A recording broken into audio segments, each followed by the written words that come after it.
नमस्कार प्रिय बंधुओं, आज हम चर्चा करते हैं नाग पंचमी पर्व के बारे में। नाग पंचमी का त्यौहार श्रावण मास के शुक्ल पक्ष की पंचमी को मनाया जाता है। 13 अगस्त 2021 दिन शुक्रवार को यह पर्व मनाया जाएगा। हमारे सनातन धर्म में नाग पंचमी का बहुत बड़ा महत्व है। नागों को बहुत ही शुभ और ऊंचा स्थान दिया गया है। भगवान शंकर जी अपने गले में बासुकी नामक नाग को धारण करते हैं और श्री हरि विष्णु शेष शैया पर शेष नाग पर विराजमान रहते हैं। नाग देवताओं की कृपा से ही समुद्र मंथन का कार्य संभव हो पाया था। अन्य और अनेक कारणों से नागों की पूजा बहुत ही विधि विधान से की जाती है।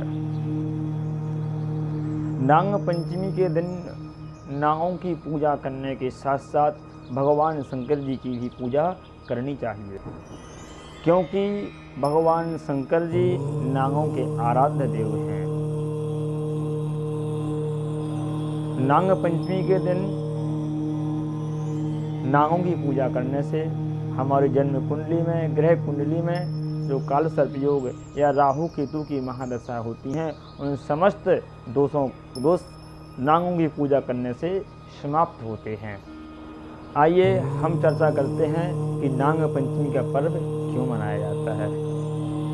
गरुड़ पुराण के अनुसार नाग पंचमी का पर्व क्यों मनाते हैं, इसका क्या महत्व है, इसके पीछे एक संक्षिप्त कहानी है जो हम आपको बता रहे हैं। एक गांव में एक औरत रहती थी।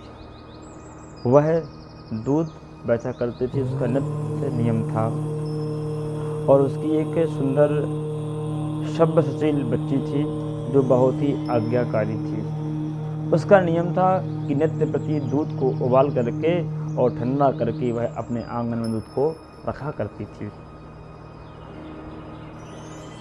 दूध को रखने के पश्चात जब वह घंटी बजाती थी तो जितने भी उसके आसपास सर्प रहते थे तो सभी सर्प आकर के उस दूध को पान कर लिया करते थे। कहा, बोले बेटा, जिस समय हम ना रहें तो तू भी यह कार्य किया करना, यह तेरे सभी भाई हैं।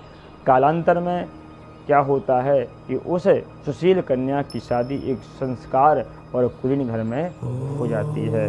उस घर के मुखिया के 7 पुत्र थे। सबसे छोटे बालक का उसके 7 पाणी ग्रहण होता है। जब शादी होकर के ससुराल गई तो वह सबसे छोटी बहू हुई। उसको नाम दिया गया छोटे बहू के नाम से। और जो उससे जेठानी थी उससे सभी लोग ताना दिया करते थे कि अब तेरे पास कोई नहीं, तेरे पास एक माँ थी, वह माँ भी मर गई, अब तेरा कोई नहीं है। कालांतर में धीरे धीरे श्रावण का माह आया। सभी उसकी जो जेठानियाँ थीं सभी अपनी मायके जाने के लिए उद्यत हुईं और सभी मायके चली गईं। जब छोटी बहू ने देखा कि सभी हमारी जेठानियाँ मायके जा रही हैं तो उसको बहुत दुख हुआ और अपने उदास मन से वह खिन्न होकर के अपने घर से बाहर एक पेड़ के नीचे जाकर के बैठ गई। जब पेड़ के नीचे जाके बैठी और वह रोना उसने आरंभ कर दिया, उसके नेत्रों से आंसू बहने लगे, तो उसी पेड़ में से शेषनाग जी निकले। शेषनाग जी ने मनुष्य का रूप धारण किया और उनसे कहा कि बेटा, तुम्हारी माँ हमको दूध पिलाया करती थी, इस नाते से हम तुम्हारे भाई हुए और तुम चिंता मत करो, हम तुम्हारे ससुराल में जाएंगे, तुम हमारे साथ में चली जाना। तो ऐसा ही हुआ। शेषनाग जी मनुष्य का रूप बना करके छोटी बहू के घर गए और उसको अपने नाग लोक में लेकर के आए।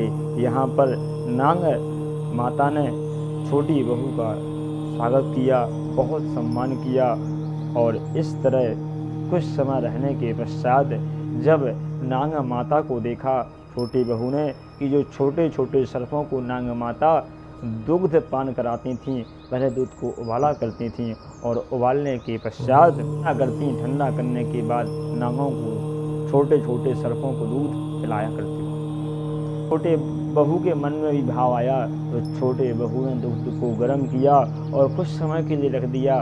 उसने कहा कि दूध ठंडा हो गया और उसने सर्पों को वह दूध पिला दिया, जिससे सर्प जल गए और वह बहुत ही गुस्सा हो गई, क्रोधित हो गई और उन्होंने डसने की भावना से छोटी बहू को डसना चाहा, काटना चाहा।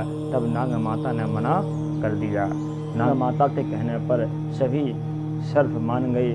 फिर कुछ समय के पश्चात छोटी बहू को शेषनाग उनके ससुराल में कराए और इस समय और उनसे कहा कि बहन कुछ समय के पश्चात हम पुनः आएंगे। और इसी खुशी में छोटे बहू अपने घर में ससुराल में रही और अपने भाइयों की आज्ञा का पालन करती रही। कालांतर में पुनः श्रावण का महीना आया, शेष नाग पंचमी का पर्व आया। उसने अपने भाइयों के आने की खुशी में उसने बहुत ही सुंदर दिव्य व्यंजन तैयार किए और मीठा दूध, मीठी पूड़ी, फल, चंदन, चावल सब कुछ उसने व्यवस्थित रख लिए। और नाग पंचमी के भाइयों की आने की खुशी में उसने मीठा दूध को उबाला और उसने बढ़िया मिट्टी के बर्तनों में रख दिया और बढ़िया नाग रंगोली बनाई। और रंगोली बनाने के पश्चात यहाँ पर क्या हुआ, जो छोटे छोटे सर्प थे वो भी बड़े हो गए और बदले की भावना से छोटी बहू के रचने के लिए यहाँ पर वो आते हैं। जैसे ही छोटी बहू के यहाँ पर वह नाग आए तो नागों का जैसे ही नाग घर के अंदर आए, छोटे बहू ने चंदन, चावल, इत्र इत्यादि पुष्पों से उन सर्पों का, अपने भाइयों का स्वागत किया और उनके लिए बहुत ही सुंदर पकवान, मीठे पदार्थ और मीठा दूध रखा। इसको देख करके, स्वयं को देख करके नाग श्री प्रफुल्लित हुए और अपना बदले की भावना को भूल करके उन्होंने अपनी छोटी बहू को, अपनी बहन को एक मोती की माला दी और उनको शुभ आशीर्वाद दिया और उनको वचन दिया कि जो भी स्त्री इस दिन हमको दुग्ध पान कराएगी उसको कभी भी हम सर्प जाति देंगे। यह एक छोटी सी मान्यता, इस कारण सभी हमारे हिंदू धर्म की स्त्रियां, हमारी माताएं बहनें सभी लोग जाकर के इस दिन नाग पंचमी के दिन नाग देवताओं को दुग्ध का पान कराती हैं, मीठी पूड़ी का प्रसाद लगाती हैं, मीठे पकवानों का प्रसाद लगाती हैं और इससे सर्पों के यहाँ से सुंदर आशीर्वाद प्राप्त करती हैं। हमारे प्राणों में मत है जो मैंने आपको संक्षिप्त में नाग पंचमी के बारे में, नाग पंचमी के महत्व की चर्चा मैंने आपके सामने प्रस्तुत की है। आप सभी को जय श्री राधे। यदि आपको हमारी कथा अच्छी लगी हो तो सभी लोग शेयर करें, कमेंट करें और जय श्री राधे लिखना ना भूलें।